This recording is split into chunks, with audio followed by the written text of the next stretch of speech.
All right, hello. Welcome to the Eddie Conversation podcast.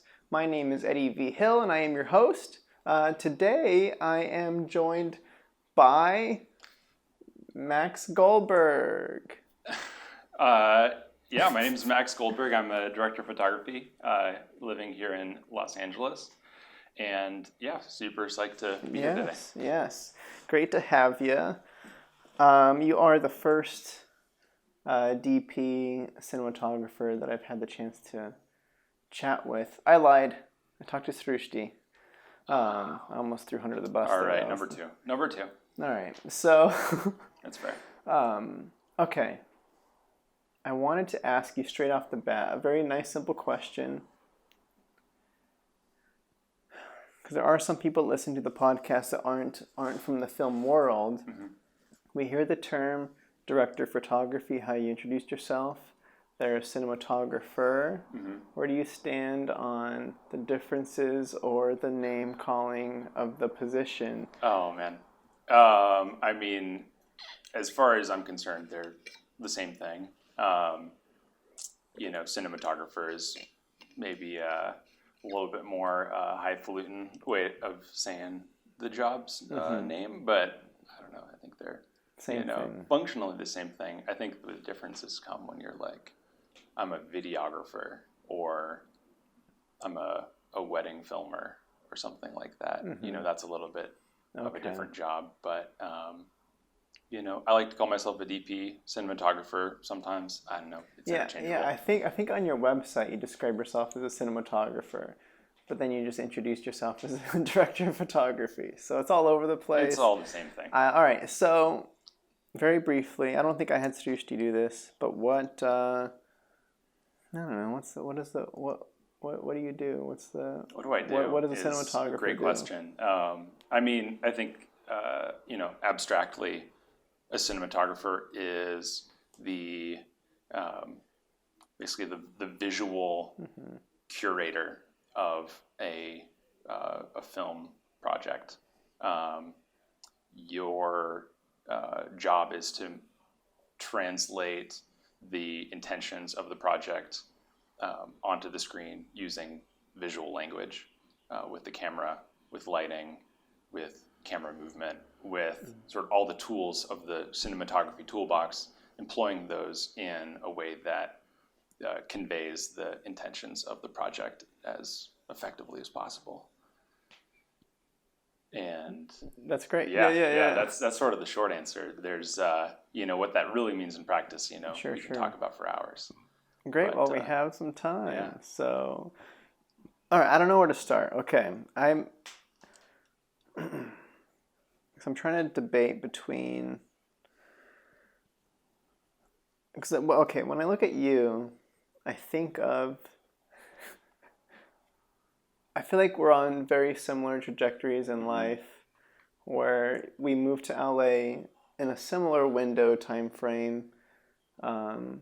We're similarly aged, where there's kind of a lot of similarities in kind of, I guess, the surface level stuff. A lot of similarities on paper. Yeah. And personality wise too, I'm like, all right, kind of two soft-spoken dudes. This guy's pretty chill. Yeah, I can get along with him. Yeah, exactly. So I feel like I'm having a conversation with myself in some ways. That's a great thing to have with a director-DP relationship. Yes, I think so. Okay, let's jump back in time to start. So before we jump, I want to talk about 2021 and the goals that you have and where you like to see yourself and what all that kind of stuff. But let's go back in time a little bit and talk about maybe the move to LA. Yeah. What kind of came from there, and then what you did pre-move, what you were up to. Where did I come from? Yeah. Do you want to start with where I came from, or start with the more recent past? Let's start with where you came from. Where I came from. So, I grew up in most of my childhood, I guess, from when I was 9 or so until I went to college. I grew up in Tulsa, Oklahoma. Not originally from there. My family's not from there. My dad, moved our family there when I was a little kid for his work. But that's sort of where I had some of my formative experiences, and where I really discovered filmmaking and cinematography and this, movies just in general, I guess. So you went to what age? Like, how long were you there? Was it like through high school? Yeah, or, like middle school and high school. Okay, cool. And I was always a kind of a nerdy kid. I did well in school. I studied hard. I was doing all sorts of all sorts of book stuff, and I had was interested in all sorts of other things outside of school. I was played football, which was common for a lot of kids out there. Was on a bunch of different clubs and had was interested in like model rocketry for a long time, but was also interested in filmmaking. Not really sure where the initial germ of it came from. I think it was I loved watching movies, like most kids do, but there was a summer, I think it was the summer of my sophomore year in high school, where I was like trying to figure out what I was going to do with my summer. In my family, it wasn't really kosher just to, sit around at home and screw off for 3 months. You had to go to camp, you had to have some program, you had to do something like worthwhile. That was really important to my parents, that, you'd maintain some sort of edge. And I found out about this filmmaking program, which was in LA at Chapman University. And it was like a 2-week thing for like high school students interested in filmmaking just in general. And you would go there and you would like do this like film camp for 2 weeks with like a dozen other high school kids from all across the country. And I saw that and I was like, oh, like that seems really cool. Like I like movies. I had messed around with my parents, like Super 8 camcorder a bunch, or not Super 8 actually. It was like high video camcorder. Super 8's a little bit different. But I had made some like little sort of home movies in the past, but had never, when I was just a little kid, you're sort of hadn't really taken the next step like that. And you don't even really know that it's a potential path to go down, really, or maybe you did. Like I think I had some idea that it was a career, in a vague sense. I knew that, there's a big roll of credits at the end of every movie. There's a ton of people who do this as their living, but I wouldn't think I was necessarily thinking about it like really career, oriented. I was, it was something that was like kind of a mild interest, and I was like, oh, maybe this sounds cool. It's something I can do. I can go to LA for 2 weeks. That sounds fun. And signed up for it. And this was the summer. It was, I think, after my sophomore year of high school. Okay. So I was probably 15. And went there and just had a fantastic experience with this like film camp for a bunch of nerdy high school kids, and watched. We were exposed to all these classic films and got to see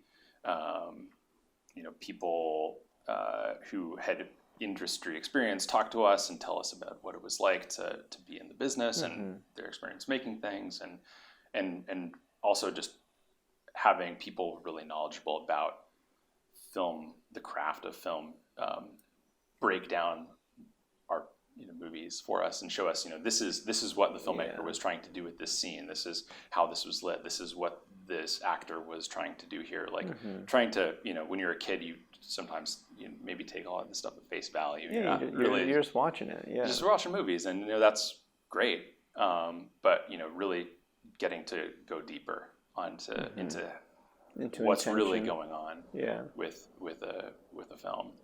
And so I was I guess that was sort of like the beginning of it becoming more of a serious thing for me.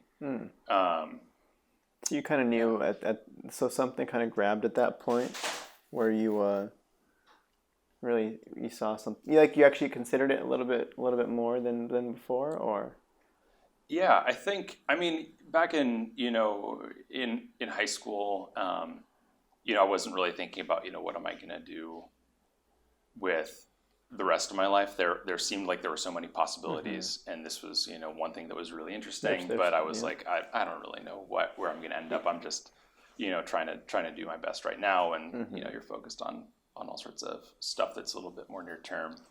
But I had one fantastic experience with that. I guess sort of in parallel, I had always been kind of the family photographer in a sense. So not really film or motion, but just in terms of taking still pictures. My mom gave me a little point and shoot camera for the first time when I was probably, I don't know, 11 or something. And sort of from that point on, I always had a little camera with me of some kind whenever we would go on family vacations or go on trips or just doing stuff. I just love taking photos, and I didn't certainly when I was really little, but even sort of as I got more into high school, that was sort of its own thing. Like I didn't even necessarily connect it to movie making for a little while. Right. I just really liked taking photos and taking pictures that I thought looked good. Yeah, capturing those nice moments. Yeah. So I think over time that. As I discovered movies and filmmaking, I was like, oh, where do I fit into this world? And I'm not an actor. I don't think that's not. I've never really been into drama, like a lot of people are.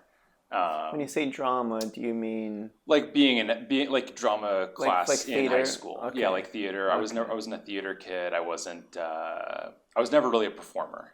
I was more interested in what happened behind the scenes, I guess. And I was like, oh, like what are the things that are behind the scenes? It's, there's a director and there's something called a cinematographer or director of photography.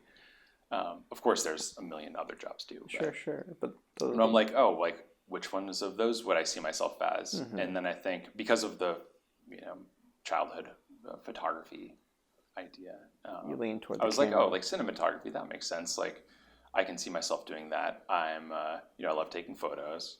I love making movies.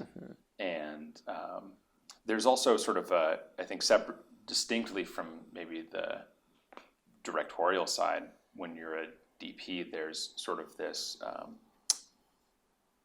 synergy of the technical aspects of production and the creative side as well. Right.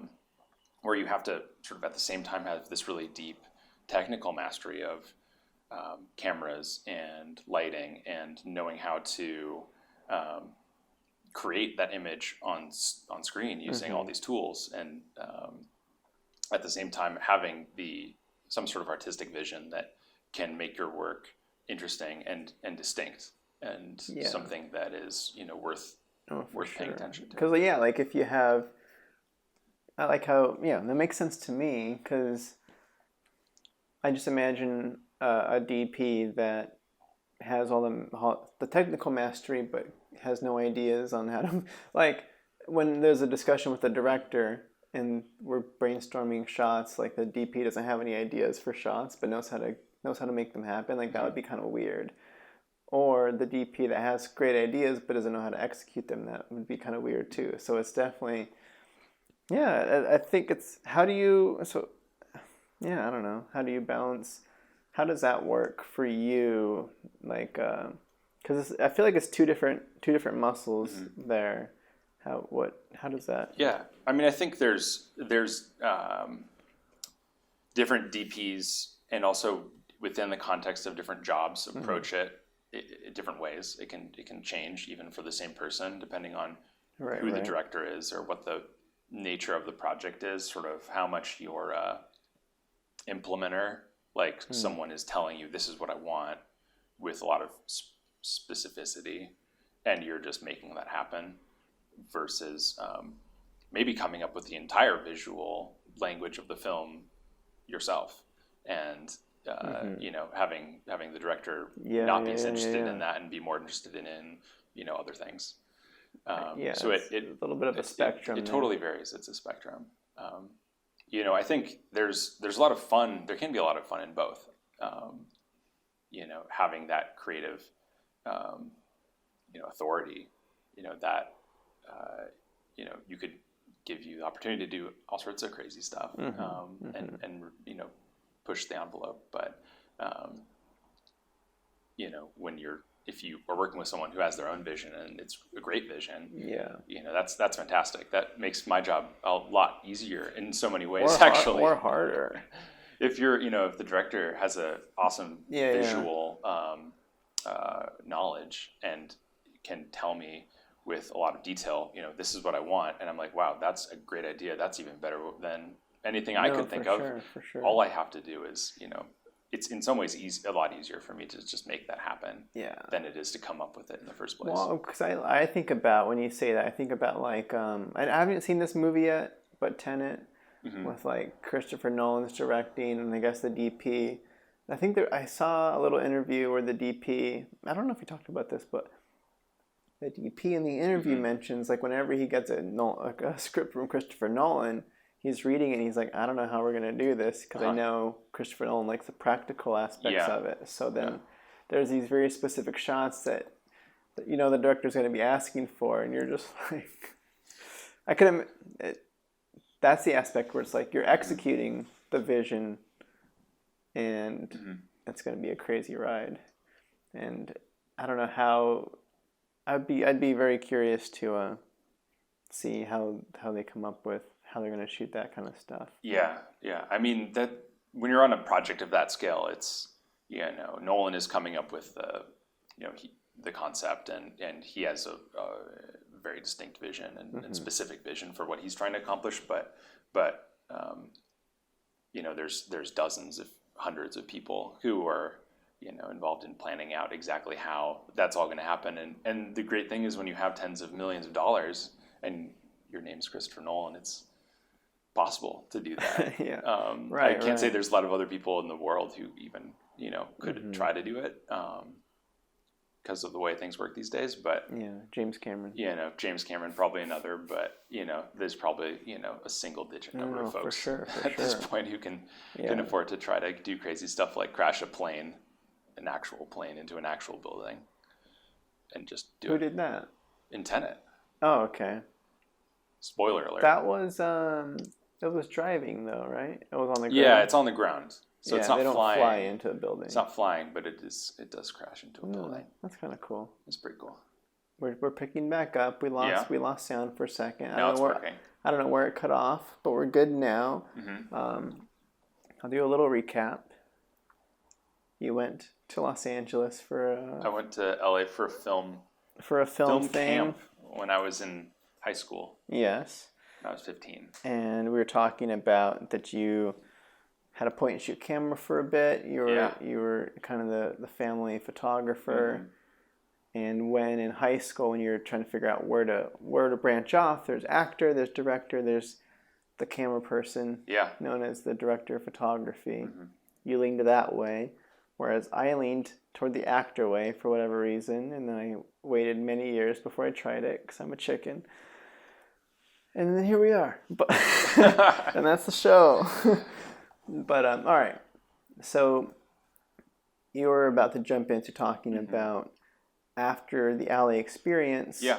I'm curious to know what steps you took to further explore the filmmaking stuff. Like what did you have access to, and how did that work? So I this is still in Oklahoma. I'm still in Tulsa. Was lucky enough to go to a high school that had a very strong and supportive arts program. And we basically, a friend of mine who had some similar filmmaking interests, he and I convinced the school to let us start a filmmaking club in our high school. And they gave us, I'm not sure they actually gave us a lot of money, or maybe not even any money, but they sanctioned us having a club at school. Yeah, they gave you like a room or something. They were like, we could promote ourselves and stuff. And basically it just turned into me and my friends making these goofy little short films under the moniker of the high school. Okay. And then we did a few of these and sort of in our own little world sort of ramped up the scope of what we were trying to do. And over time, to the point by the end of high school, by the end of our senior year, we had shot this 10-minute long action movie short film, sort of comedy action short film, and got the school to show it somehow to the entire high school before school started one day. Whoa! In our performing arts auditorium space. And scary. And I thought, it was super cool for me as a high school kid to be able to have, with my friends, made this thing and be really proud of it, and then show it off to everyone. And that was sort of, a really strong motivation for me, sort of from the beginning, has been the enjoyment I get from being able to make something that I think is good, which doesn't always happen. But when you do think it's good, being able to show it to your friends and be like, hey, like, look at this thing we did. And, hopefully that they like it too. For sure. So I'm going to rewind a tiny bit to the formation of this club. Because you mentioned that was you and a friend kind of started this thing.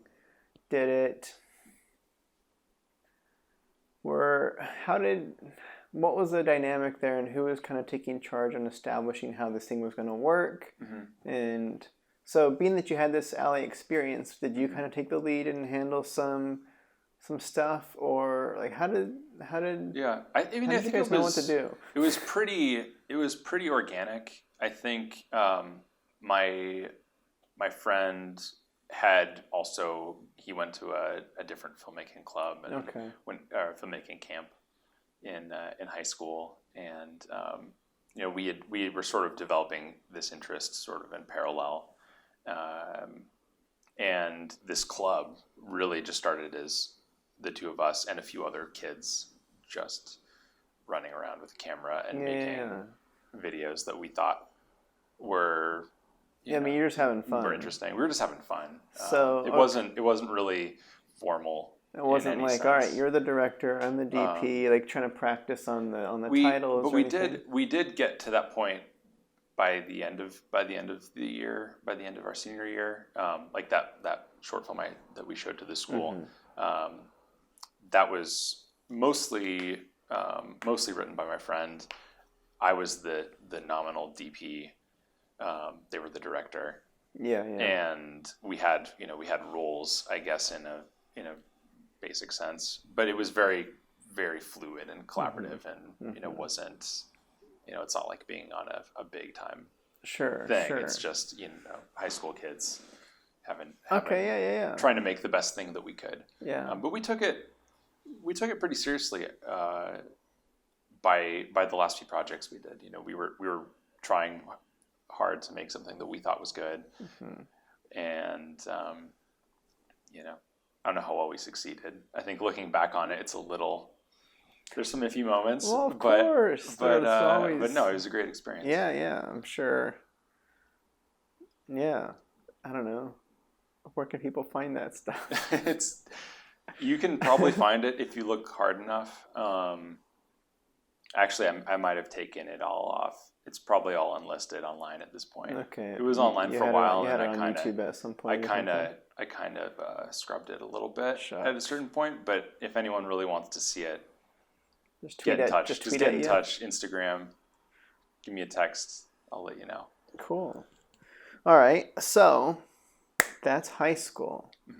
Now you have this experience. You got to showcase the work to the entire school. I think that's super cool. I know I would be dying of anxiety up to the moment. Like, I still get really scared even just watching one person watch my stuff. Oh man. and I don't know. And I get that. Yeah, where I'm just like, but it's still. All right, okay. Did you have a thought on that? Or? No, I mean I think it's funny. I mean, we I've definitely felt some of that anxiety when I've shown things to people. I think especially when I was that age, I had a little bit of a cockiness to me though. Like I thought. Certainly more than warranted that I was, I was cool. I was cool. I knew what I was doing. I'm this, I'm going to be really good at whatever I try to do. So, this is good. So I was psyched to show it off to people. Is there any weight lifted? Because I feel like, I don't know if it's a director thing or like being, let's say like your friend was the one that wrote the story and had the vision on that. So you weren't really tied to like, this is the thing we made and the conception was you. It was more like the visuals were you and people like, does that take any weight off? I don't think so. I mean, in that case, no, I think it was, it was such a product of both of us. It wouldn't have existed without both of us being involved. And even more so, I mean, then, if today I'm hired to be the DP on something or other, this was, I was almost an unwritten director in a sense of having, or maybe a producer, I guess, and having spearheaded making this thing come together in the first place. I definitely identified with it really closely. No, I'm sure. And I think, I still do with a lot of things. With any personal project, I try to, take as much ownership over it as I can. Yeah. I don't want to. If I'm going to distance myself from something, why should I do it in the first place? No. I'm not really saying distancing. I'm thinking more like, I know when people watch, let's say, for instance, me, a Jenny, and also me, a short film that you DP'd that I directed, and people watch it, and then people will comment on like how great the visuals are or something. Like I know that wasn't. I feel like that's not me. It's like, all right, that's all Max. He's awesome, like that kind of stuff. And then if it's a story thing, then that's me. But when people are watching or they criticize, let's just say if somebody criticizes like the acting or the score or something, I'm like, well, as a director, it feels like everything kind of falls on you in some way. Where like, well, I kind of liked it, but. No, and I get that. I mean, the job of a director is, man, it's hard, and I haven't really done it, but I just from everything I see, basically exactly what you're saying. Ultimately, everything falls on you, and that's. And then when it's done right, and when it's done right, it's great. I just hand the credit off to the other it's person. It's so much pressure. It's like it wasn't really me. It's so much pressure. It's Max. So I just wasn't sure if being the DP. It's maybe just easier to show off stuff, but maybe this probably just not. I don't know. I think, in more of like the current context, like what I do now, and as a grown up, not in high school, things are somewhat different. But yeah, I don't know. I like to show off whatever work I can do that I'm proud of. 100%. Okay, so. How is it for you, being that you had that experience, deciding where to go next? Like you kind of mentioned that you were kind of brought up in this getting ahead kind of mindset with camps and all this kind of stuff. So what was it like? Yeah, so this is sort of the root of the rest of my life story, is what you sort of just mentioned, this mindset. I was saying, I was always a nerdy kid.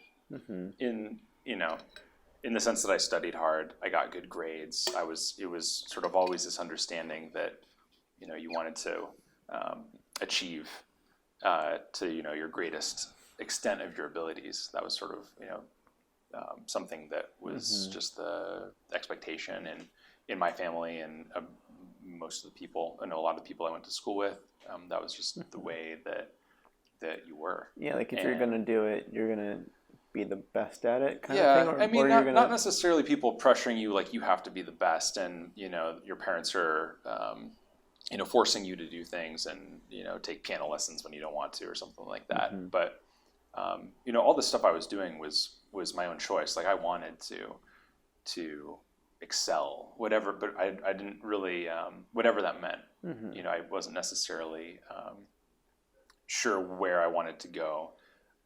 I just wanted to when I was that age, I just wanted to be really good at it. Yeah. So I got good grades. I got into a great college. Dartmouth, right? I went to Dartmouth. That's actually how, through a roundabout series of events, I met Eddie. Because of Michael G. Gable, who was my classmate in college. Shout out to Michael G. Gable. Shout out to Michael Gable. Yeah. But I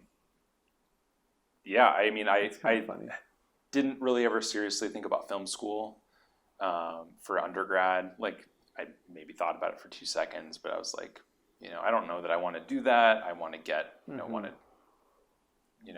go to this great school. Before you jump further, I did want to clarify for people. Michael G. Gable was one of the lead actors in my first feature film that just came out, Amazon Prime Video. Yep. It's What's on the Inside. He plays Brady. And then, he was a connector to you because you had just moved into town or whatever. Yeah, I just moved here when... And I was just like, I could use any help I can get. And he threw your name out and you I just came onto set for a couple days when we were shooting in, I think was it your apartment? Yeah, Michelle's apartment. Yeah, it was the main location of the movie. Yeah. And had a couple solid days. And that was the big, for sure. So I don't know, for that creates a nice foundational layer of knowing what type of person you are, like all that kind of stuff. And then Michael's a great guy too, and it's all been very nice. And I'm glad that we're still that we've been able to grow from there. Yeah, absolutely. So Dartmouth. So. And you went to school there. So I went there. I mean, it's a liberal arts college, so nominally my major was environmental studies with a minor in philosophy. I took classes in, all over the place, from earth science to psychology to film studies. Okay, snuck that in there. Did some art classes, drawing, architecture. Sure. So it wasn't all time in the library, but it's pretty serious education. And what was the master plan? Did you have a? And I didn't have a plan, and that was like I was saying, it was just this idea that you keep striving to get sort of attain the next level, but I didn't really have a lot of focus, I think, career-wise or academically even. Once I got to school there,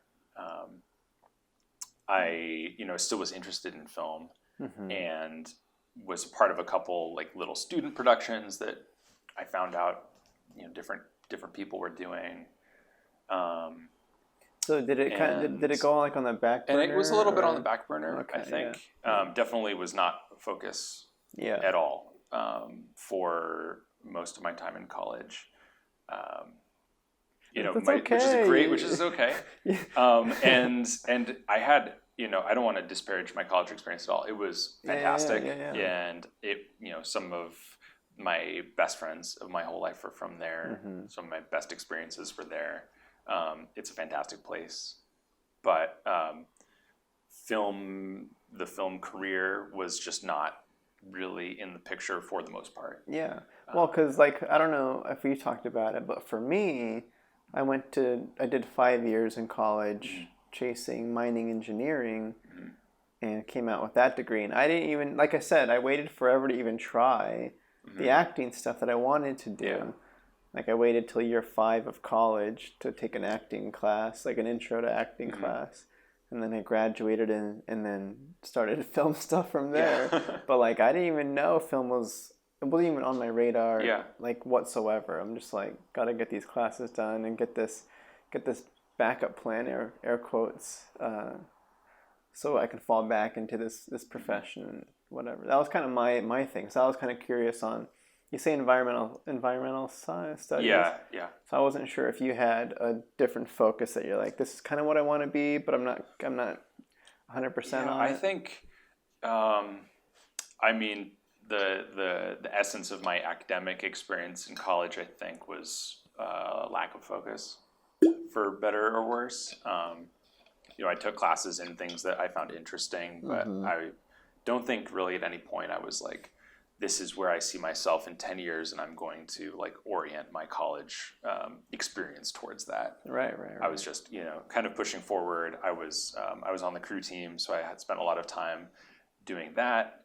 I was in on the what team? The rowing team. Okay, you said crew team? Also known as crew. Okay, I was like crew.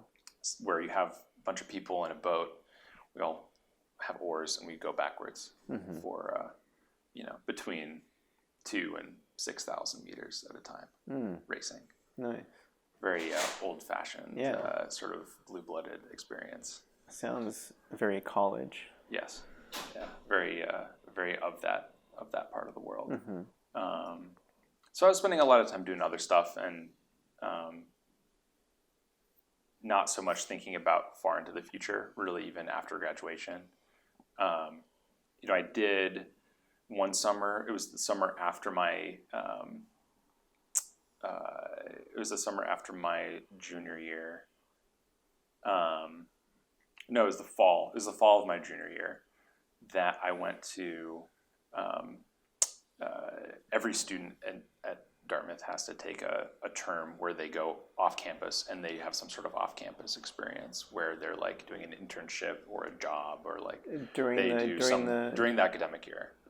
So you take the fall of, in my case, I took the fall of my junior year off, and whereas a lot of kids they get a job doing some sort of, I don't know, research, or they do some sort of, I don't know, finance type of thing in New York City, or I don't know, they do whatever. Sure. They go do, they do whatever they want. I decided, because I didn't really have a strong career focus, but I knew, I still love filmmaking, even though it's kind of been on the back burner for a while. I was like, what if I live in LA for a couple months and see what that lifestyle's like, because I know in this like sort of young person's perspective that I like making movies, what would it be like to do it in the hub of the entire industry? What is that lifestyle like? And so it was kind of like an idea was to explore and see if that was something that I thought was going to be for me. So I somehow convinced my parents to let me rent an apartment in LA for 2 months in the fall of 2010. And moved out here, didn't really know anyone, and tried to basically find my way onto as many sets as I could, just to see what that experience was. Because I had never been on, the only set I'd ever been on was student film. The ones in high school or college, which is whatever that is. It's something. Is something, but it's not. It's a little different. So I came out here and actually managed to get on a bunch of really small music videos and student films for like USC and Loyola Marymount student productions, and met a handful of people, but also had a lot of days where I was just like doing nothing, and I didn't have any friends here, and I was really lonely, and I was a kid. I was 20, so didn't actually have a super positive experience at the end of it. My sort of my final sort of recollection of it was, man, I was just kind of like a little lonely out there, and I worked on some sets, but they were, I was a PA, or I was, assisting the grip, carrying things around, and I didn't really have any. I was not too involved. I came out there being like, maybe I want to be a DP. Like, I'm going to have some. I didn't really know what I was doing, but I was like, I'm going to have some creative experience, and I just didn't. I sort of got caught up in like a little bit of a grinder the few times I got on set, And yeah, I was just like, I don't know. After that, I was like, maybe I'll do something else. Maybe this isn't for me. And that was, weight obviously is not the whole possibilities.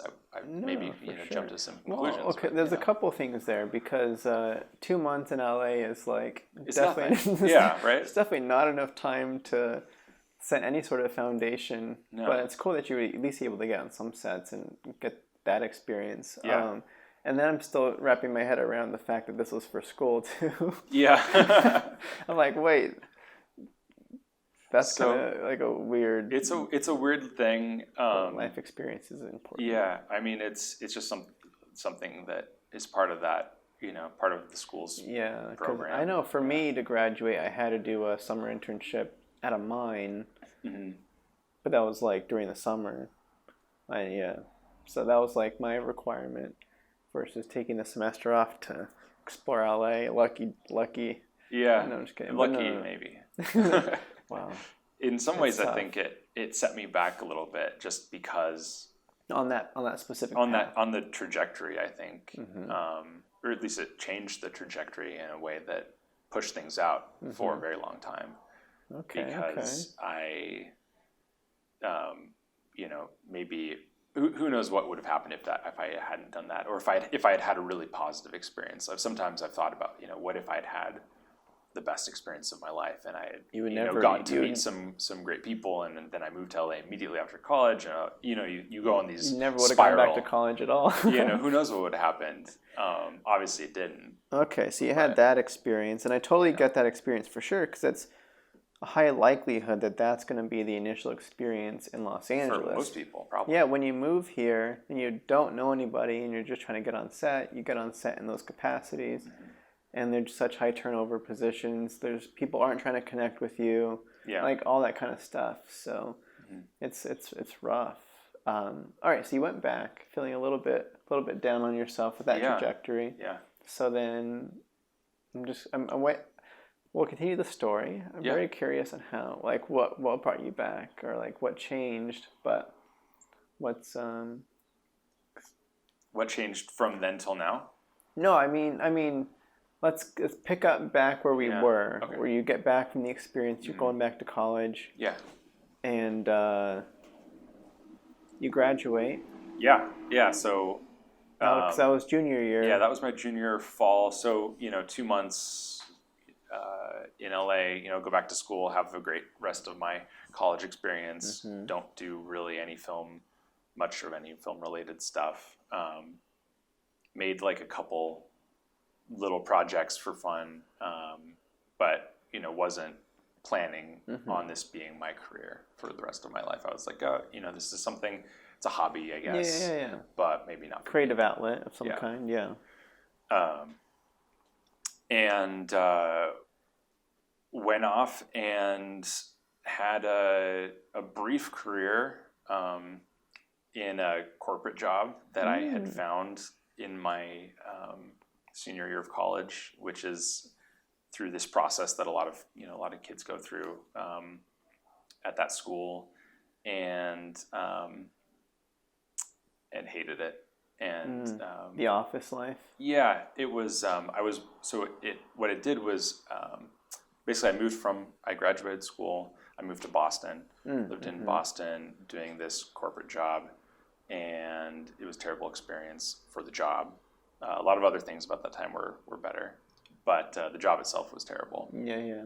And was like, man, I don't think a corporate job is for me, for sure. What about it? I can kind of get what the general corporate job life is like, but is there anything specific or? Yeah, I mean, there's people, you could say all sorts of generic, like common, cliche stuff about it. This particular job was kind of interesting. I don't know if we can go on a digression that is random, but please. Basically, I signed up for this gig. It was supposed to be working as a technology consultant for a company that did software implementation of healthcare exchanges for state governments. So like when you sign up for Obamacare in Vermont, that was like what this company made, like the website that did that. So I, going back to the nerdiness thing, had, always been separately from all this other stuff I've been talking about, interested in computers and, web development and, small programming stuff. And so I found my way into this job, which I thought, I was going to get a decent paycheck right out of school, and I can live in a cool city like Boston, and I'll be making the world a better place by giving them healthcare. And I thought, oh, this is a cool thing, and it'll just be like a great first job. Go there, and it turns out that the company does not have as much business as it had thought it was going to have when it hired me and a bunch of other newly graduated, first year out of college people.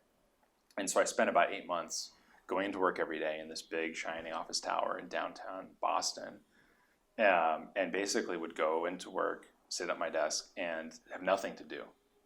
And I mean nothing, like literally nothing to do, from 9 to 5 o'clock every day for probably six or 7 months.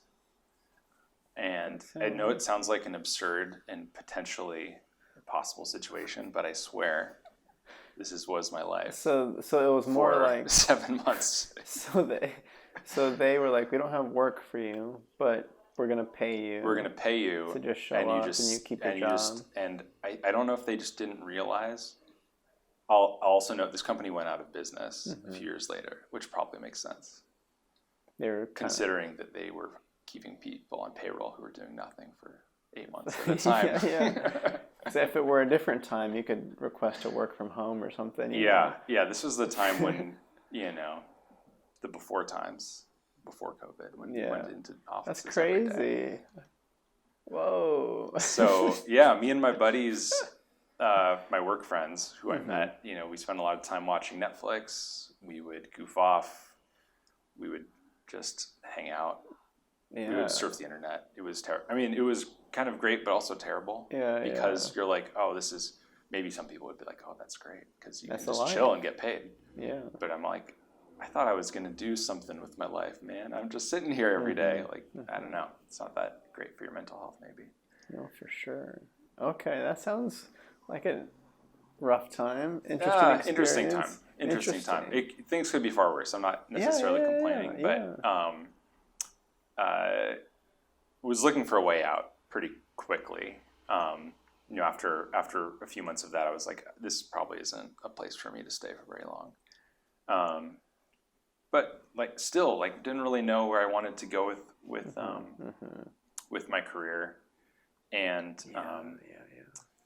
segue into the second act of my film journey. Yeah, your life. Where I was scrolling my inbox one day at this office where I had nothing to do, and saw an email from a Dartmouth alumni, listserv, a mailing list, where someone was asking if anyone knew someone in the Boston area who had an environmental science or studies type of background and an interest in filmmaking.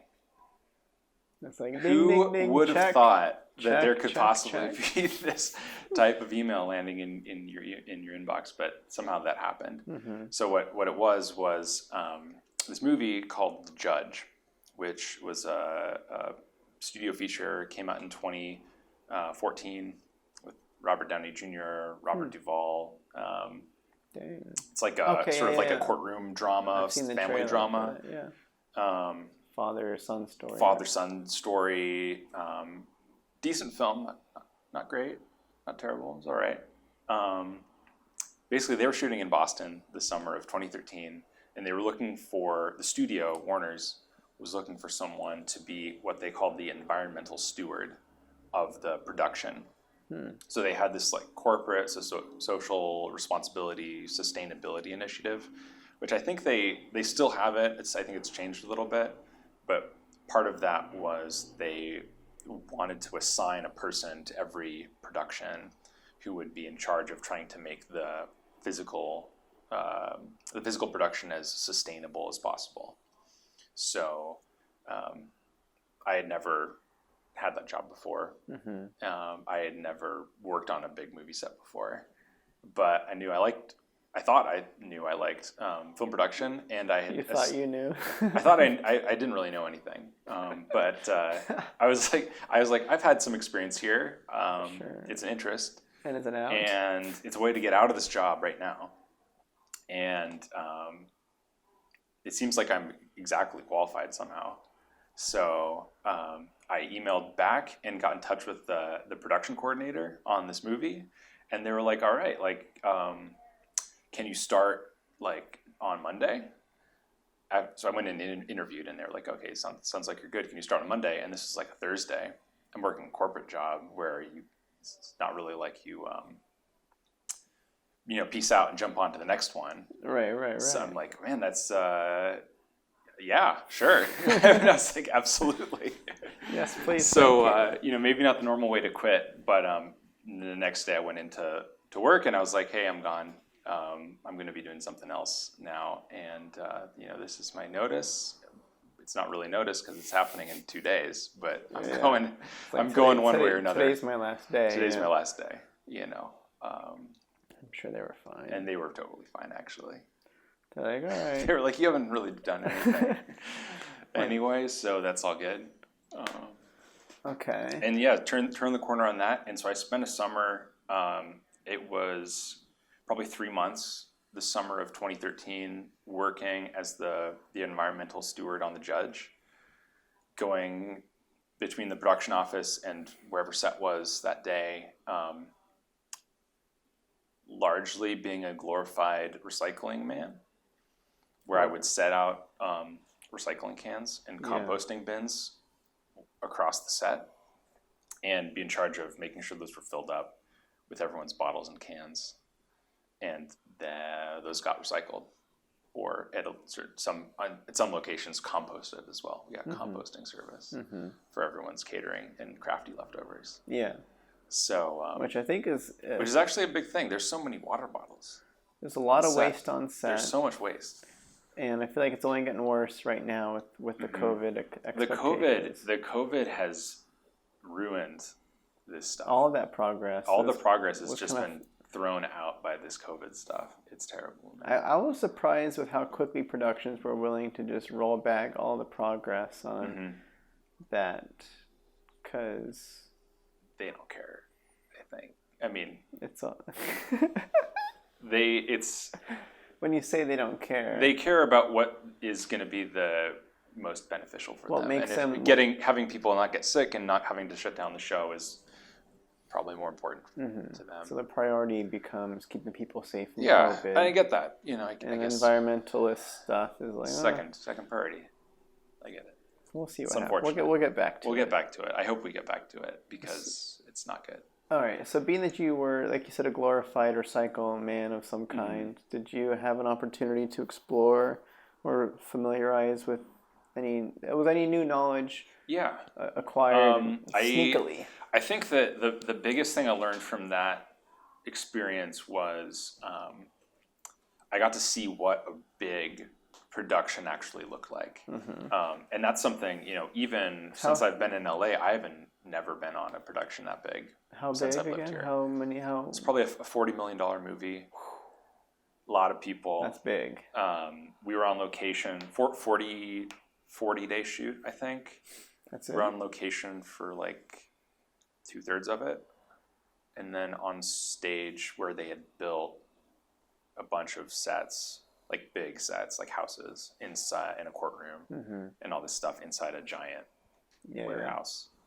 It was big. I mean, it gets bigger, of course. No, but, 40 million. But it was a real deal, and just getting to see that, even though I certainly wasn't doing nothing creative. In some ways was like indirectly even contributing to the production. Making sure that the water bottles got put in the right bins and the leftovers got put in the right bins. That's what it's worth. But just getting to see that was so cool. I mean, it's really, really fantastic and fascinating. And just insane to see the scale of the way things work when you've never seen that in your whole life. And even still, you rarely see that. At least at my level, I still rarely see stuff like that. I feel like I've never seen that. My record, I was a director's personal assistant on a $7 million indie, but it still felt like an indie. Mm-hmm. It's just like the people are better, and there's like cool horse wranglers and stunt people, and so it doesn't. But otherwise, it wasn't too different from what I'm used to. Yeah. So I'd be curious to see. Yeah, that seems cool. I mean, it's cool. It does from my memory, the shine of it, like the wonder of being in this part of this giant army of film people. It wears off pretty quickly. You get used to it, and then you get tired of it, and then you're like, "Why am I waking up right now?" Well, that's why I don't like the idea of So it's there's both sides of it. Of TV life seems kind of like that to me. Yeah. Where I hear friends that are staffed. I don't think you're crewed up on a show, which sounds super cool. Then you find out that they're a PA on the show, and that they're the specific PA that manages the walkies or whatever. And it's like, well, it's cool that you're on the show, but you're doing 8 months managing walkies or whatever. It seems like a grind. It's a huge grind. Yeah. I mean, certainly for me, given my role, but also tons and tons of other people.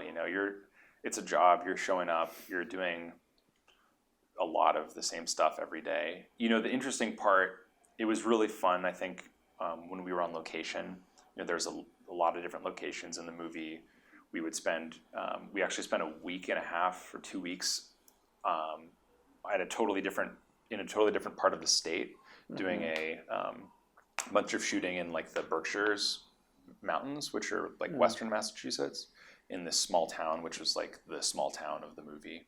Most of the movie is shot in different parts of suburban Boston and on stage, but for all like the Main Street exteriors and stuff, we got to go to this town, and we all lived there in a hotel, and got to check out this cool mountain town and basically take the entire thing over and infuriate the locals and do all that great movie crew stuff. Yeah. It's crazy. But being a part of the traveling circus and seeing just different places every day, that's cool. But especially once you get onto stage and you're just going to the same stage every day in the same ice cold cavern full of equipment and kind of just doing the same thing every day, it gets a little bit less exciting. So. All right. So you did that. Yeah.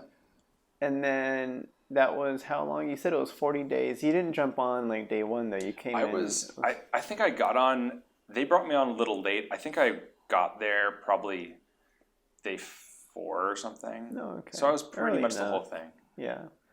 And that occupied you for a couple months. Yeah. I think from the run of the show, and then I was there for like a week for wrap.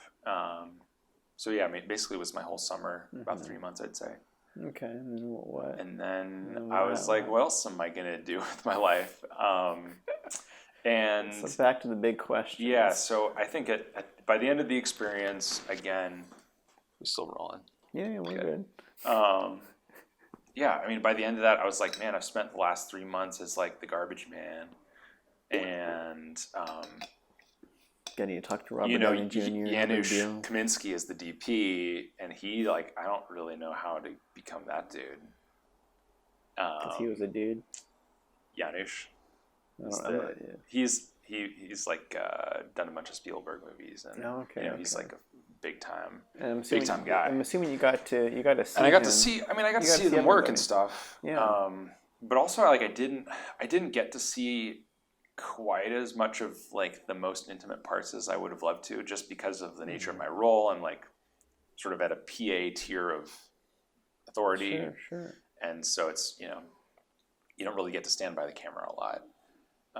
So I almost I got to see like the periphery of it, but I wasn't really there in the inner circle where I wanted to be. Yeah, that's why I loved my director assisting gig that I had on that one feature, because I was like, I had the excuse to be like by the director a lot and be in the action. It's very nice. Very cool. Not to rub that in your face. Super cool. But... super cool that you got to do that. But yeah, I mean, I didn't have like I wouldn't say it was a super fulfilling, certainly wasn't a creatively fulfilling experience. Right. And I didn't walk away for whatever reason being like, this is the career for me. Certainly not being the environmental steward. That is a tough job and wasn't something I really wanted to do again. But I also wasn't thinking, oh, I want to get on the next set and then I can be a PA, a normal PA, and then I could be start doing something else and work my way up and be a camera PA. I don't know. I didn't have this mindset that this is the lifestyle and the industry that I want to spend the rest of my life in. I was like, this was a great experience, but I'm not sure this is what I'm going to spend, forever doing. So you're still in Boston now. Still in Boston, and I spend a little bit looking for jobs and normal jobs, not film jobs. Wasn't even looking at film jobs. Found my way working for a bicycle sharing startup company, Lime Bike, which is not called Lime Bike, but is similar idea. Yeah. And because I guess I have all these interests in my life, I guess, and biking, of course, is one of them. Okay. I guess it started because I bike to work when I had the corporate job. But Boston's a very bike-friendly city. So instead of having a car or riding the subway in Boston, which is like notoriously terrible, I thought, I'll ride my bike to work every day. It's like 2.5 miles. I'll get some exercise. And it kind of became part of my lifestyle and like almost part of my identity in a way, being this bike commuter. And I biked for fitness and did some road riding, and it was just something I liked to do. I was like, looked for jobs relating to bicycles. Go figure. Got this job, ended up working at this bike sharing startup for the next 4 years. Time flies. Nothing here is related to film industry at all. Completely went on the back burner for that whole experience. So is it 4 years and it flew by because time flies when you're having fun? Or it was a really engaging time in my life. I got burnt out of it at the end.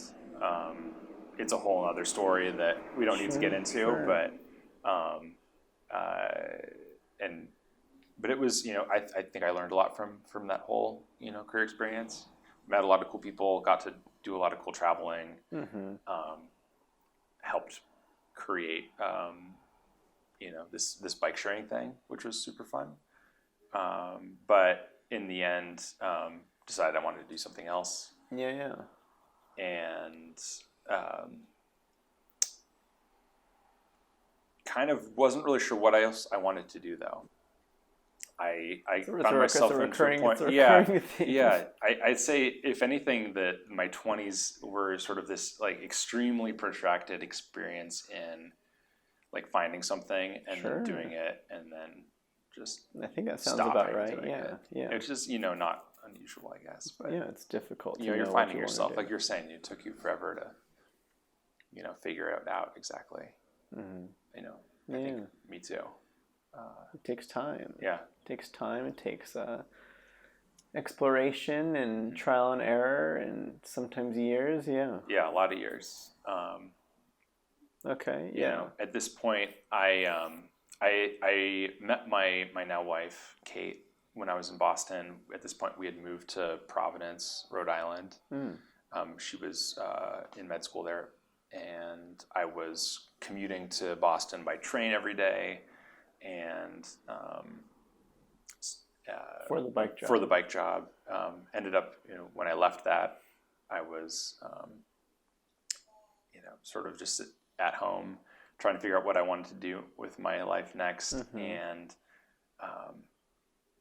had some times of deep introspection, and almost like about 2017, I guess. had a moment, I guess like a moment of clarity. It was like almost like an epiphany one day where I remembered this filmmaking thing, which I had. I guess the judge was kind of an anomaly because I didn't really feel like I was ever a filmmaker. It was kind of just this garbage guy. But thinking back to when I was in LA, when I was in college, or when I was in high school making movies with my friends, or all these much more positive experiences, I was thought to myself, why did I forget about that? Like, 'cause that was something I had really loved doing, but I had never, beyond the like brief LA experience, which like almost doesn't even count, never really explored it in a direction that could logically like take me in a direction that I wanted to go. I had kind of dipped my toe in like the wrong part of it and left immediately twice. And I resolved, I guess, in my mind, this is the next thing I'm going to try to do. And I think actually this might be what it is for me.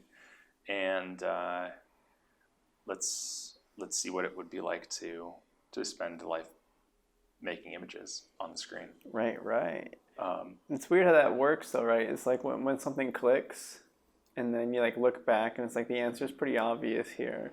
How like in hindsight you're like, whoa, yeah.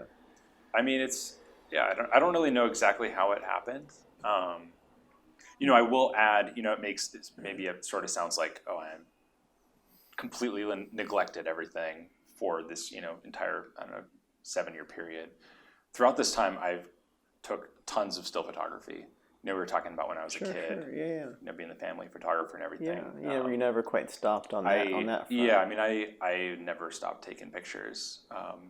Tons of stills. I had a couple photography blogs at different points in that period.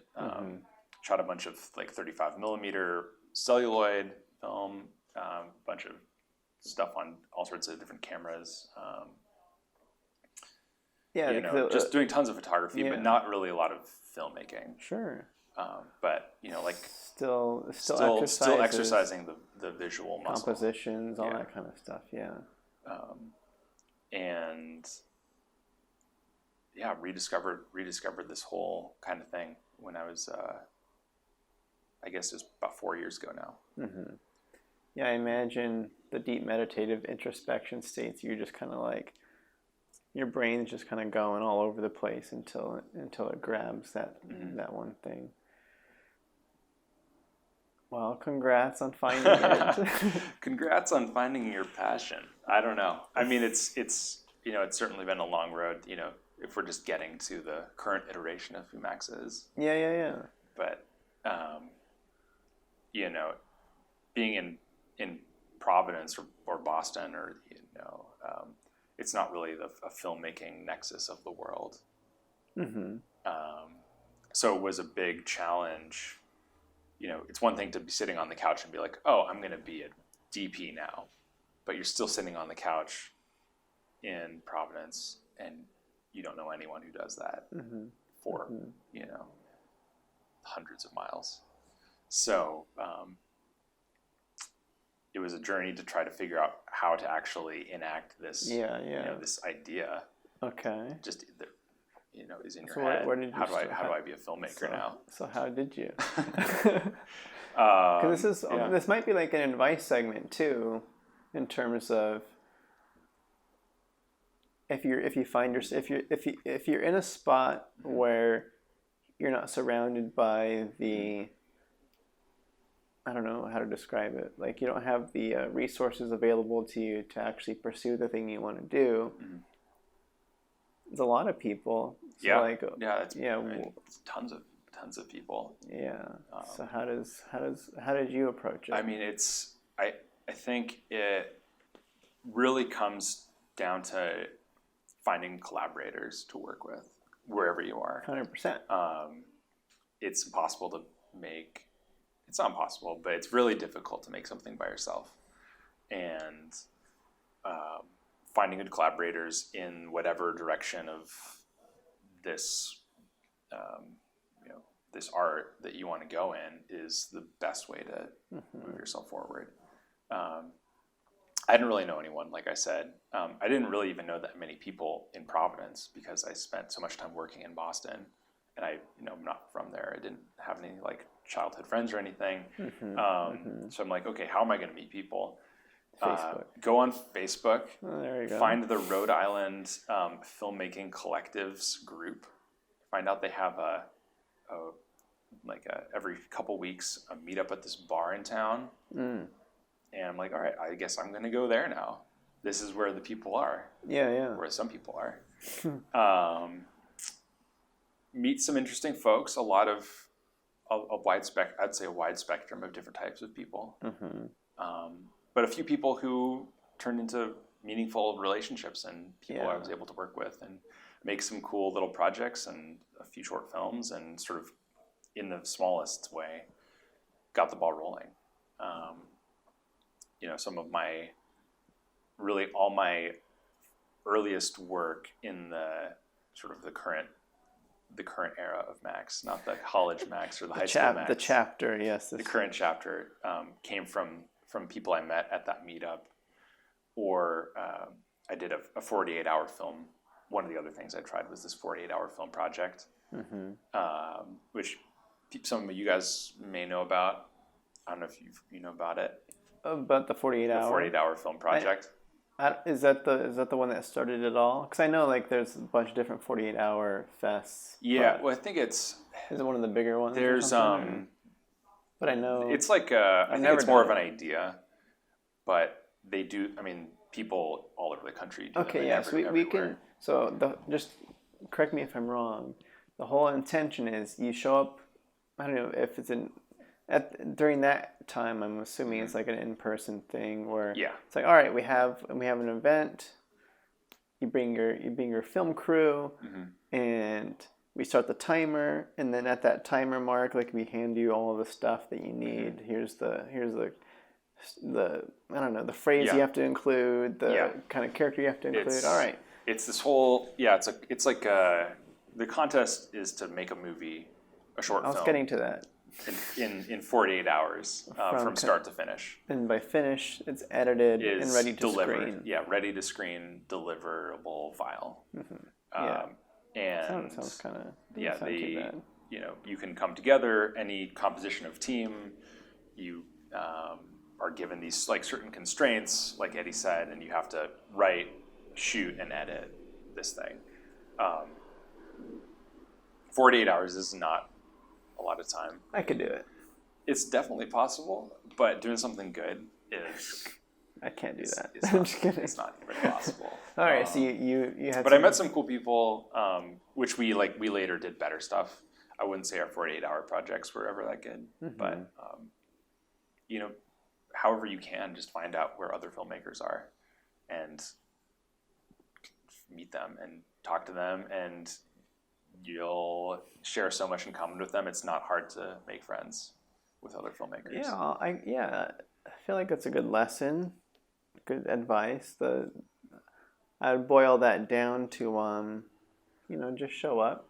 Yeah, just show up. I'd say that's the best advice It's a good possible. start, because like otherwise you overthink things and you're like, I gotta make this happen. No, just show up. Stuff will come together. It'll fall into place as long as you keep showing up. 100%. Cool. So you did that. So did you stay in Providence up until you moved? Did you move from there to LA? So we moved from Providence to LA in 2019. We got married, moved here. My wife is a medical resident at Children's Hospital, Los Angeles. And so she had that program lined up. I had wanted to be in LA. We had a sort of happy coincidence of it working out. It wasn't guaranteed to happen. Okay, but I don't know if not everyone necessarily knows about how this whole doctor residency thing works, but you basically, when you're finishing med school, apply to a bunch of different programs usually all across the country that you want to become a resident at. And then you get selected, you get placed. You don't necessarily choose. You don't choose where you go. You get placed into one of the places that you apply to. So you could wind up in a place you really want, but you could also wind up in some place that's farther, a few spots down your list. So is it that you only apply to places that you would like to end up and limit your... That's in the broadest sense, yes, but you always have a priority list and they rank their choices. So they're like, this hospital in LA is my first choice. This other place is my second choice. This is my third choice. And you'll never go somewhere that you don't put on your list, but you could get any of your choices, theoretically. Yeah, that's weird. It's tough. It's really tough, especially when you have a person like me who is wanting to go somewhere really specifically. Well, yeah. No, for sure. Any relationship, I feel like it's like, all right, if we end up here, this is what's going on. If we end up here, this is what's going on. Yeah. And then you have your own priority list too. Exactly. It's like, all right, hopefully they align and you guys can make it work. Yeah. But it's super, super stressful. But through like some amazing luck, we wound up in LA, which was exactly where I wanted to be. It's very cool. And was on top of her list as well, partially because I really wanted to be here and she wanted to support that. So definitely want to acknowledge that Kate has been incredibly supportive of all of this and awesome. In my whole wavering of trying to figure out what I want to do with myself. I'm gonna cry. Over the years. No, it's great.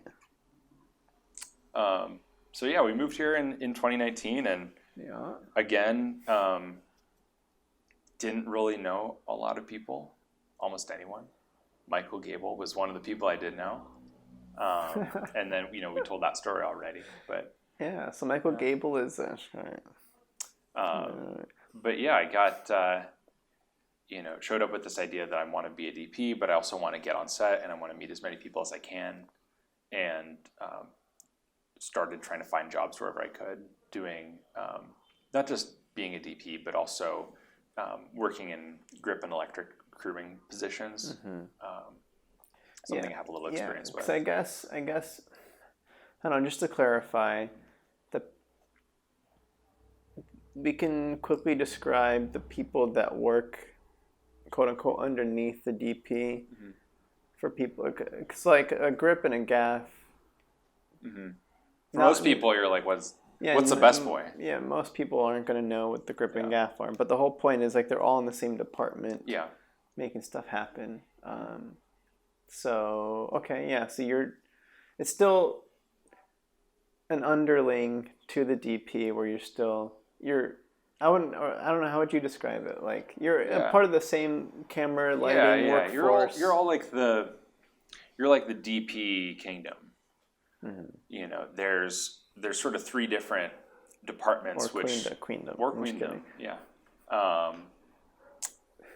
There's like three different departments that go underneath the DP. There's the camera department, there's the grip department, and then there's the electric department, also known as lighting.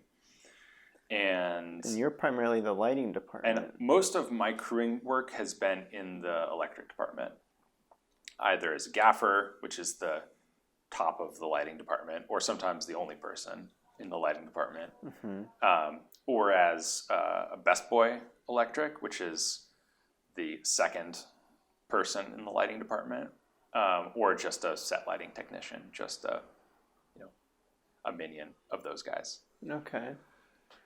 And is there a reason that you lean that way and you're kind of aiming for more of that department? Yeah, or? That's a really good question. Okay. It's not because I see myself as being, having two split careers or this is actually maybe where I want to go. It's more that lighting is, in my opinion, really the core of what cinematography is. Or it's essential. It's one of the most essential tools in the toolbox of making great images, and something that the cinematographer ideally is exercising a lot of control over to shape how their image looks. So my thought is that working in lighting is a great way to, one, get on set way more often than you would as a DP who's relatively new. Okay. And to get a ton of experience doing lighting. Even if you're not necessarily the one making all the creative choices, you get to see other people make creative choices. And you're still executing it. Executing those and seeing how people respond to different scenarios and how they solve different problems and use different tools and getting exposed to different gear and equipment and just ways of working on set. It's just an amazing way to gain experience without necessarily having to be the DP yourself. Yeah, 100%. It's in some ways way easier it's a lot easier to get hired as a set lighting technician on a big commercial than it is to be the DP on that same commercial. Well, what about the set lighting technician versus an AC, an assistant camera? Yeah, that's a great point too. A lot of traditionally. One way up into the DP job has been through the camera department, and definitely kind of traditionally in the old school sense, there was this hierarchy that you would climb a ladder from being, say, a loader back when we had film, which we still do, but it's not as common, to being a second AC, to being a first AC assistant camera, and then making some sort of jump to a DP from there. Because those are technically the people that are closest to the camera. And those are the people who are closest to the camera. I mean, they're the ones they're the only people touching the camera for sure.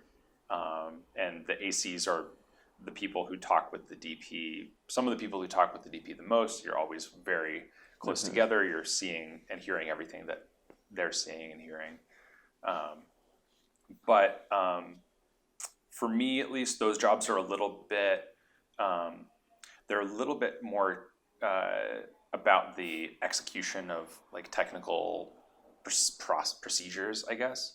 Like a lot of the things that the ACs are doing, you're pulling focus, you're building the camera, you're making sure the camera works. You're swapping lenses. You're swapping batteries. It's like you're like a mechanic. You're like the camera mechanic almost. Yeah.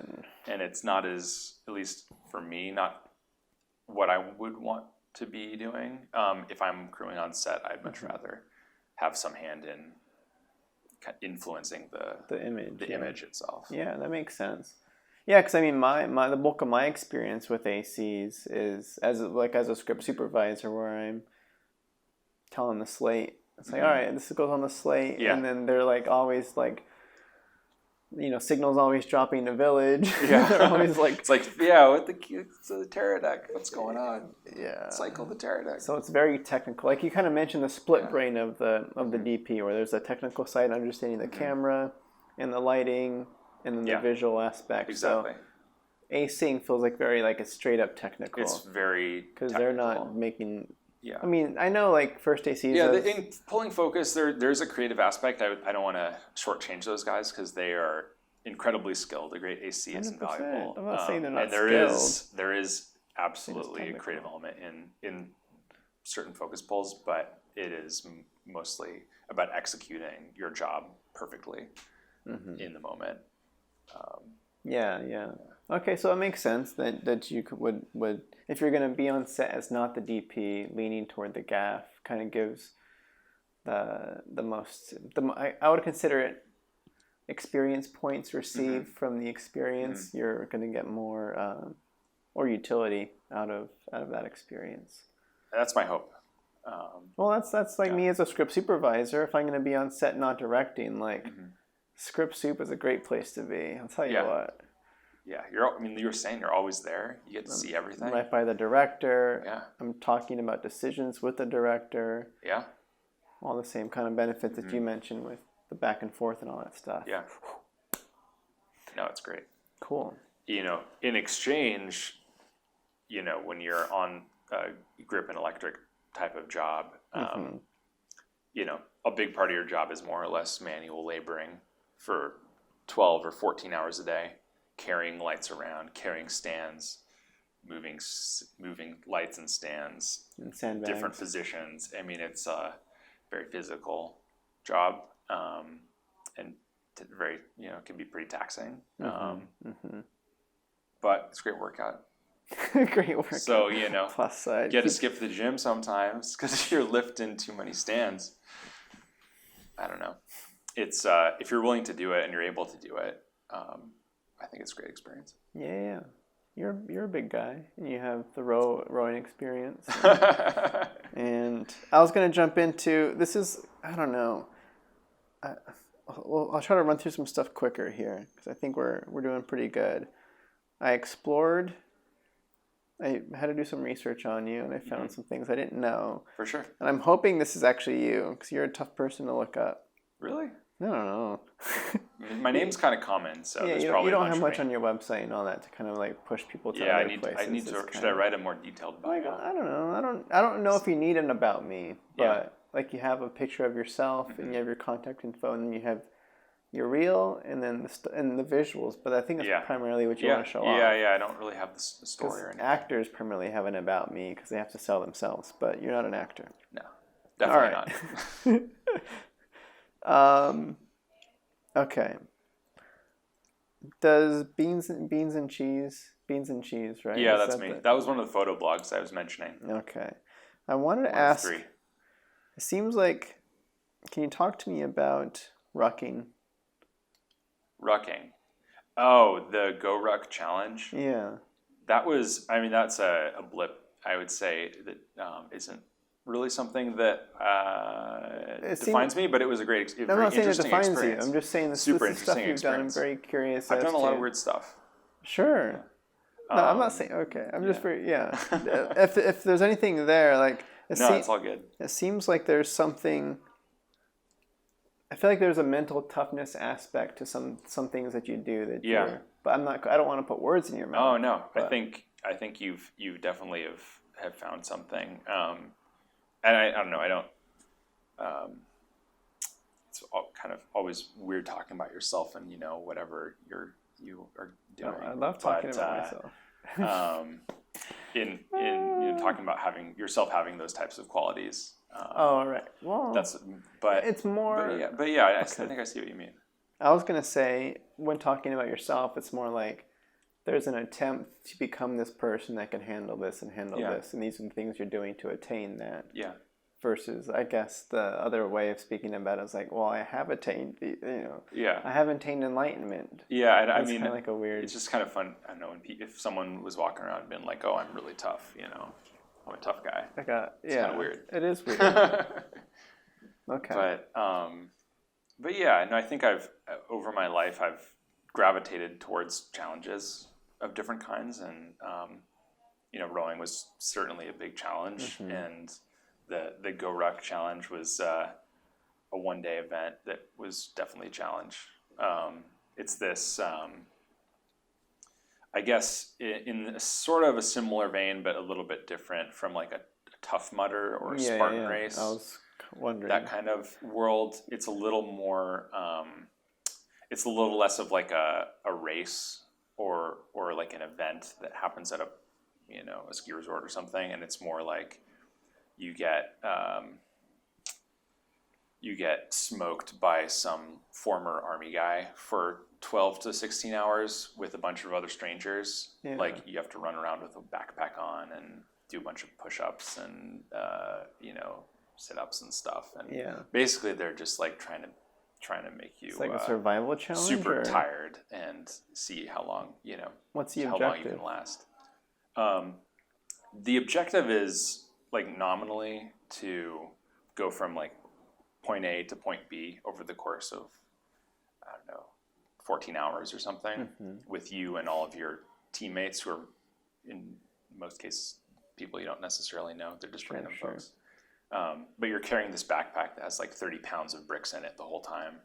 And you stop along the way and do these different challenges or like physical exercises. Like you have to pick each other up in like a fireman's carry and like run across the field, or they're like do this many push-ups now, or do like these like swing the backpack around in front of you, and it's like weighs 35 pounds, so it's kind of tough.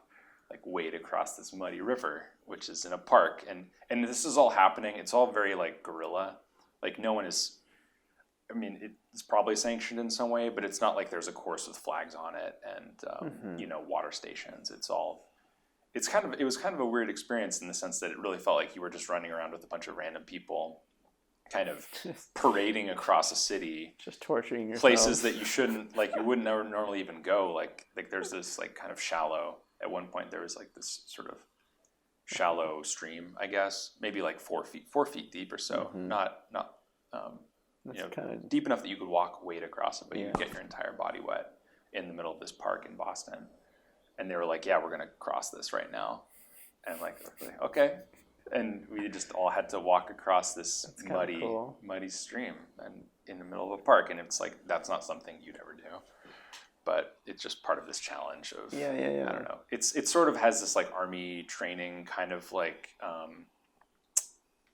philosophy or kind of mindset behind it, but it's not about like joining the military or anything. It's just the guys who started this event are all military people. So then why would you put yourself through such a I don't know. I think it sounded like a challenge. I don't know. I guess I'm attracted to things that are challenging or difficult, or I don't know, where someone's like, "Oh man, that sounds hard." There's been a number of cases in my life where I was like, "Oh, let's try that out. It sounds like something I want to do because someone said it was hard." Okay. So because I know plenty of people like the Tough Mudder things. I did one of the Spartan races, which is similar to Tough Mudder, all that kind of stuff, and There's an element of it. Or I've done like half marathons and whatnot. And those I mean, I've done some half marathons. I've done some triathlons. I've done some longer bicycle, you know, experiences. There's, I don't know. I don't know if you were hinting at, I don't know, some of the culture around some of that stuff is kind of silly, but no. I mean, there's an aspect in the back of my mind where I'm like, it just hurts. And I don't, but it's just me. It's just me, like not training enough. Like I know when I did Spartan race, I signed up like the week before, and it was like the big world one up at Lake Tahoe. I didn't know it was gonna be a big deal. It was like 12 miles.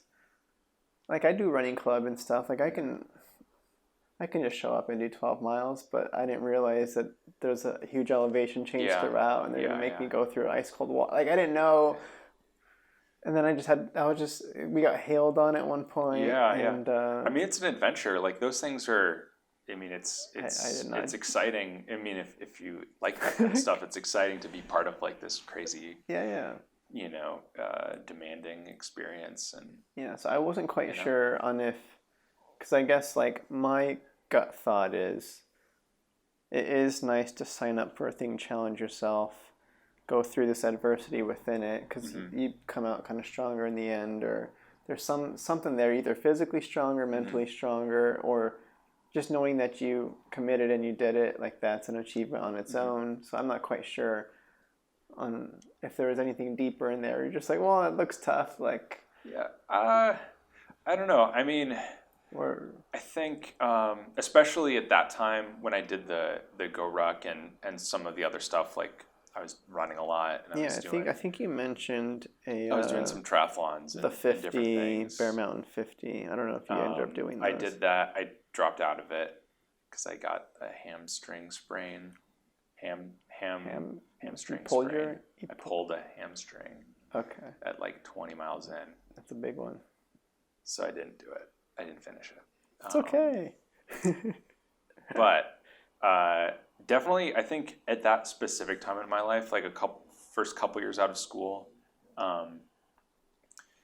you know, maybe my after the fact rationalization was, you know, I didn't have a lot of career direction, but I was sort of channeling my energy towards these like physical feats because it was like something to do, and it's something I knew I could do, and it was what I could focus on instead of like a job. Yeah, something to work toward. Yeah.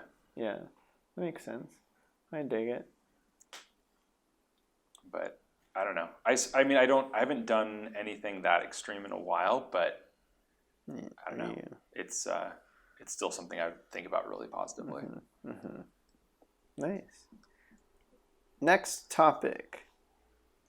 This is a very simple one. I want to think. It just was just on your Facebook, but I was curious about the experience because I never experienced it. And you had some post about Boston Blizzard 2013, and I've never been through a blizzard before, or like what it's like up there during it. Because you were talking about like food rationing, and I don't know how intense like any experiences got up there for you, if there's anything. Food? Well, I might have been joking. I don't know.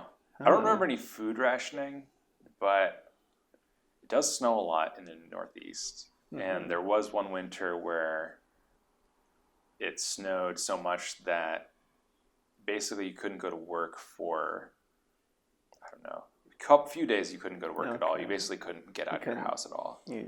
And when they did clear out all the roads, they had to make a big mountains of snow and empty parking lots that would be like 30 or 40 feet tall because all the snow had to go somewhere.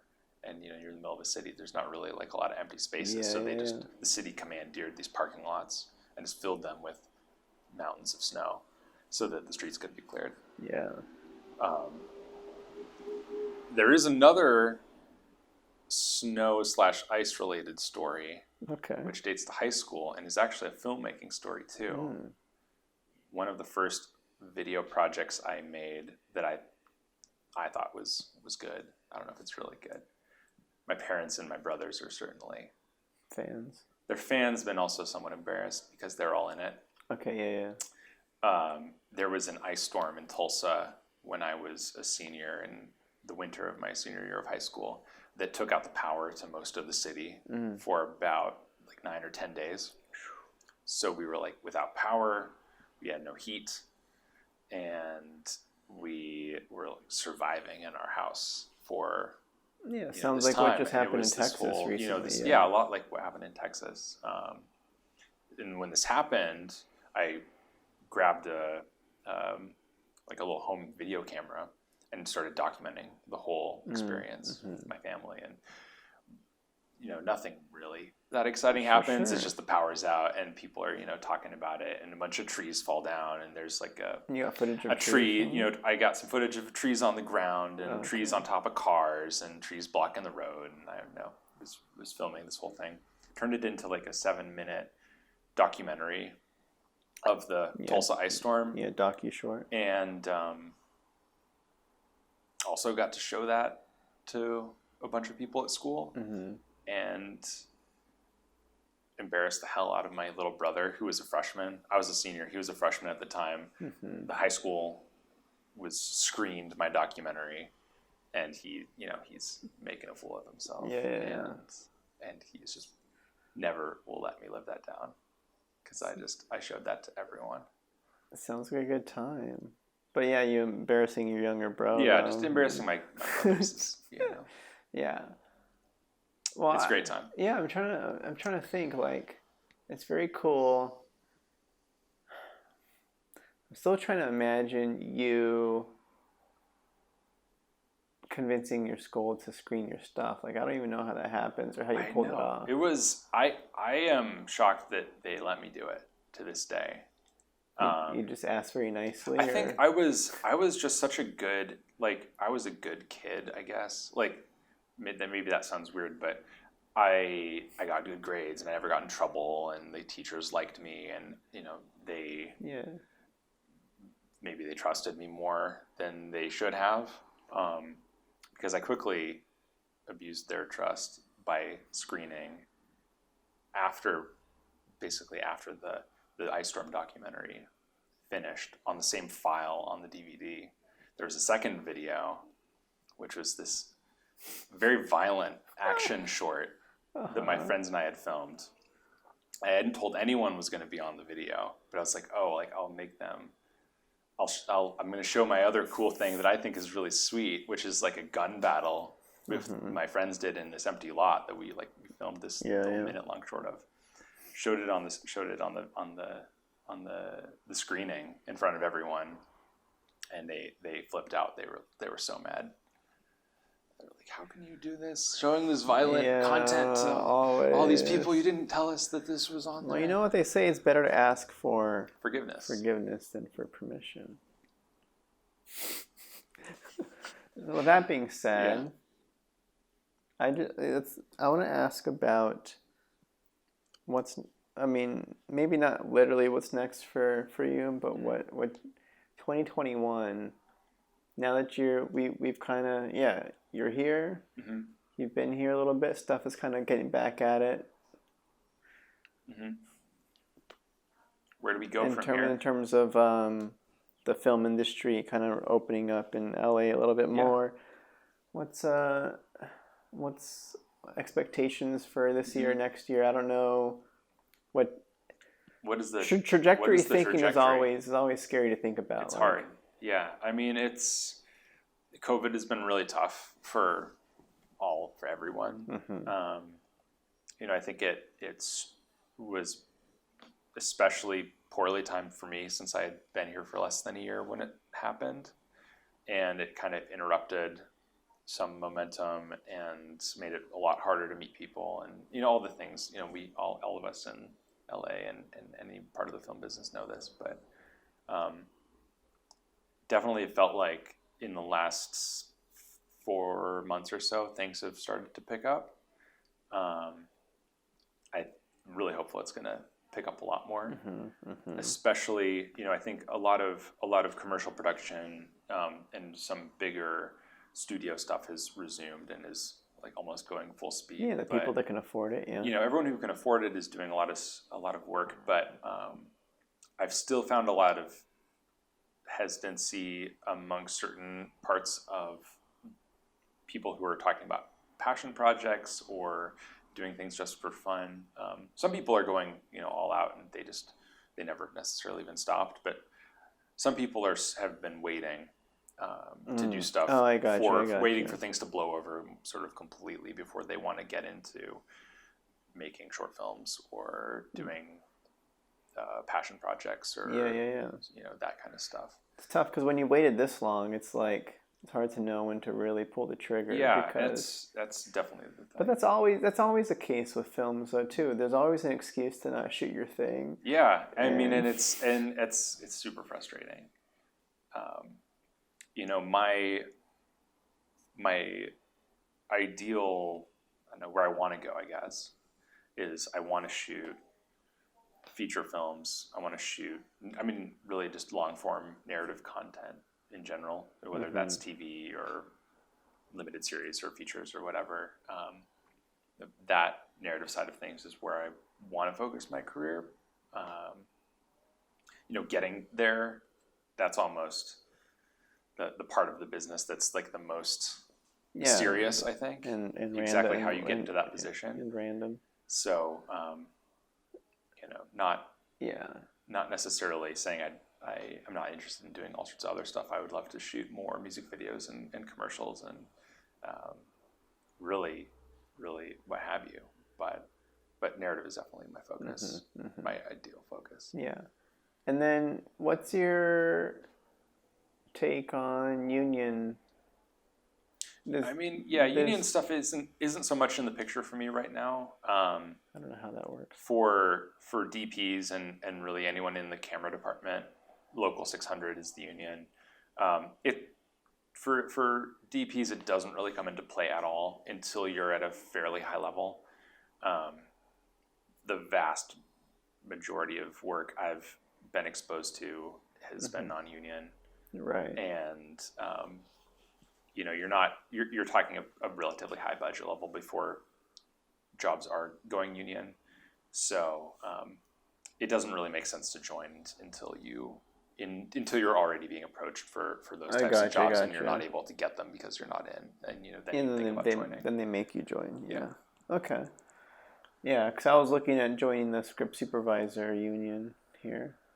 I think I've told you about that. I'm so close. But contract services is... Yeah, how's that going? They are non-responsive to emails. I've heard. Their machines, you can leave messages, you never hear back. It's kind of weird. Kind of, I like I have everything submitted. Mm-hmm.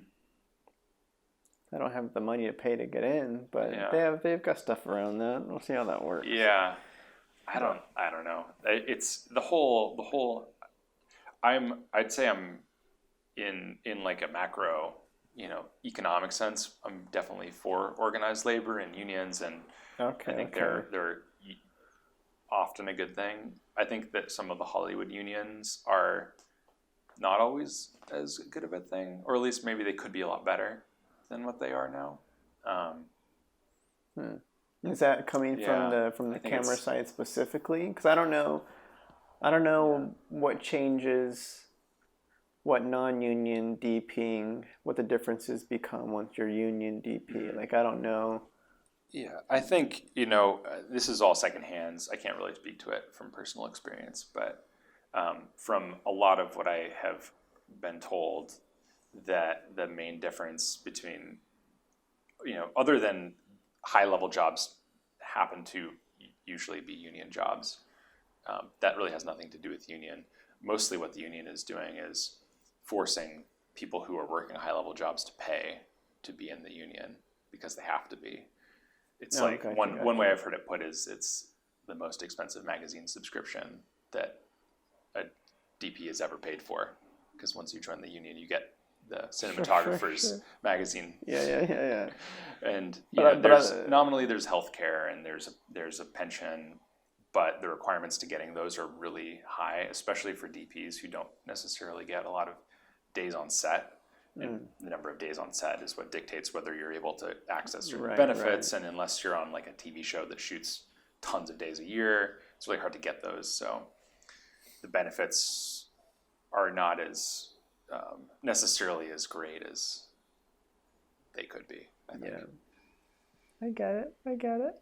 That's kind of unions in a nutshell right there for sure.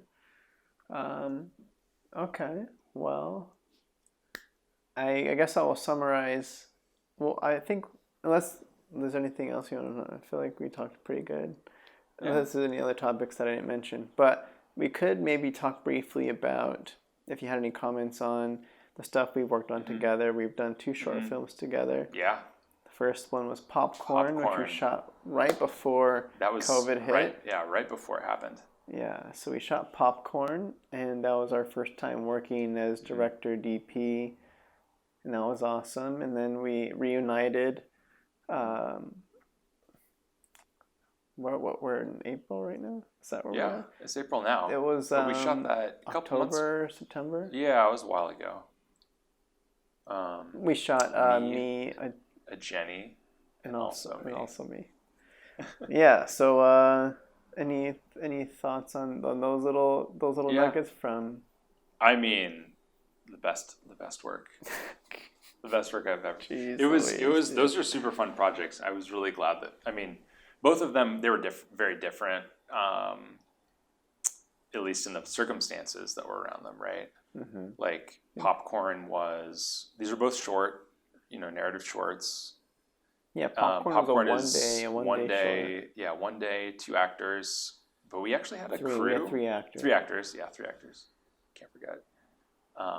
We actually had like a crew and the whole little kind of situation. Nice. And nice. Yeah, it was a fun little thing. Yeah. You had like a little team. You had an AC. You had like 2 ACs. Yeah, we actually had a team and a lot of people in like a really small apartment that Jamie got for us. Yeah. Jamie and I co-directed that one. Jamie Keener. Her and I have co-written some stuff since. That was kind of like our experimentation for ourselves. We had worked together like as a DP director. Before that. So I don't remember what brought you to think of me or, how'd that happen? Because we hadn't worked together since it's what's on the inside. Yeah, I think like in my mind, I think I even might keep a physical list, or I had a physical list at some point where I'm like, I had an objective to make X number of short films just to keep myself busy and working my director stuff. So I'm like, all right, what DPs do I know that I want to work with? and I have a little list, and then I'm like, all right, well, I can't ask this DP unless it's like of this quality, and I can ask this DP maybe if I only like, you know, whatever. Like it was kind of like I have it ranked, and you were in this mark of like I don't want to ask Max unless this thing is gonna be like, unless I have everything in order and this is like good and there's like a crew to work with him, and you kind of gave off that kind of aura where I'm like, I don't want to just ask if it's just gonna be me and him shooting one act, like, you know, whatever. So popcorn, I almost didn't pull the trigger on you on that one too. I'm like, I don't know if this is big enough, but I'll ask him and let him make the decision. And but yeah, it was like, I think this is worthy of asking Max. And then the rest is history, man. The rest is history. Yeah. We're here today, and we collaborated again. Yeah, me and Jenny. That was a weekend. Was super. Yeah, it was actually longer, but much scrappier in a way. Because we only had you and me, and we had just one crew person, a different one for each day. Yeah, 3-person crew. Yeah, we had Joe cast. The first day, and then Maddie, and then we were just running around. Yeah, we went to the beach. Because that one we pushed ourselves. We really pushed it on the locations. Yeah, was the push. Because popcorn was like, we have access to this apartment, and we'll shoot at the dumpster outside, nice and contained. Really contained. And this one was like, well, if we're gonna do something, let's jump in the ocean. Yeah. That was. I mean, that's kind of the great thing that when you're that small, you can do is you just all jump in one car, and you go. You have a camera, and then you just go somewhere, and you can go to really cool spots without anyone bothering you, and footprint. Just shoot on the beach in LA. You shoot on top of a mountain. Went to Malibu, yeah. In Malibu, and in an apartment also. Yeah, which you use what you got. Yeah. But yeah, I know. Like I mentioned a little bit before, people always praise the visuals in both those projects with the color correction, which you did as well. Yeah. And all I color grade a little bit. And yeah. What? I want to see what's on that list. It looked like you had a bunch of secrets from my past life or something. No, we talked about it all. I mentioned really quickly, because I know you had this prepped, dream collaborations. Either dream collaborations or you look up to them. Inspirations people. Yeah. This is like speed round. Who would you let, besides me, of course? Other than Eddie. Anybody in mind that you would like to be able to have that. Yeah, I think inspirational people is maybe a little easier. There's the greats. Sure, just list them off so we know. Let me get my list. we talked about prepping this. There's folks like Roger Deakins or Emmanuel Lubezki, who are just legends of cinematography. Best, yeah. And very different, but equally amazing. Like Lubezki's Children of Men is probably my favorite film, and that like immediacy and active handheld camera I find super engaging. But I also love more classical and formally composed cinematography too, in a totally different sense. But there's a lot of people doing really good work right now. More cinematographers doing great work today than ever before. It's almost impossible to keep track. Honestly. Yeah, no, for sure. There's so much content that gets created. How do you?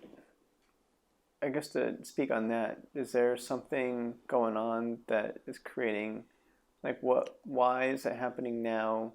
Is it just the internet exists and people have more access to watch more stuff, or stuff is easier to pull Yeah. off? Like, I don't. I think it's both. You know, Cheaper it cameras is and lighting. I don't know. the requirements to make something look good are a lot smaller than they used to be 10 or 20 years ago.